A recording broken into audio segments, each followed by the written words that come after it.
Well, the Airbus A320 is one of the world's most popular short-haul passenger jets. More than 6,700 are currently in service with airlines around the world. The A320 has a reputation as being extremely reliable and is designed to be easy to fly. It's safe too, with aircraft in the A320 family only suffering a fatal crash once every 7 million flights. But there have been 6 fatal crashes involving A320s in the past 18 months. Airbus said the missing aircraft was delivered to EgyptAir from the production line in 2003. The aircraft had spent around 48,000 hours in the air. Well, for more on this, we are joined now from Newton, Massachusetts in the United States by Todd Curtis, aviation security analyst. Mr. Curtis, very good to have you with us on Al Jazeera. Let's talk about what we know so far, because there are still a lot of unknowns. From the information that we do have about the plane losing contact with radar shortly after entering Egyptian airspace, falling 22,000 feet, swerving sharply. What do you make of this information?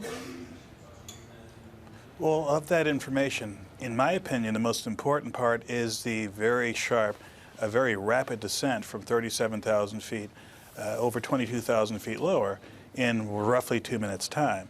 It implies that the aircraft was descending at a rate far greater than what you would see in a normal descent, even greater than the rate you would see in a controlled emergency descent. In my opinion, it means that the airplane may have been out of control during that descent.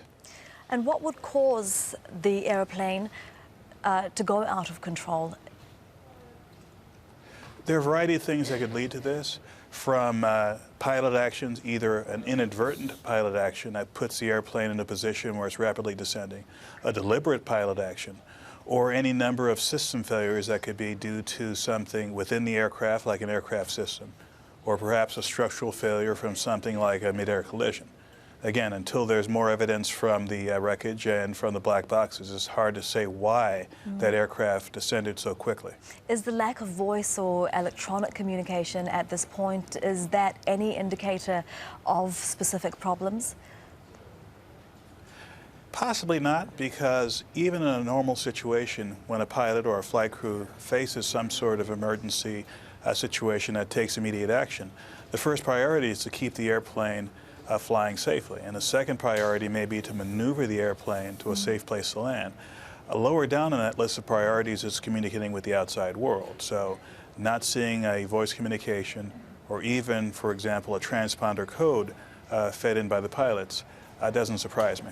Egyptian officials have been quick to say that this is more likely to be an act of terrorism than any kind of technical failure. What did you make of them saying that so early on? It's, just 24 hours now, I think, since the flight went missing.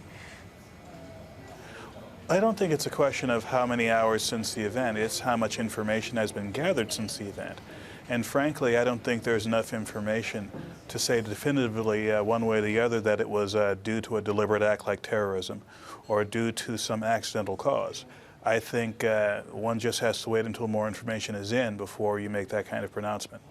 Todd Curtis, aviation security analyst, joining us from Newton, Massachusetts. We really appreciate your time. Thank you very much. Thanks for having me.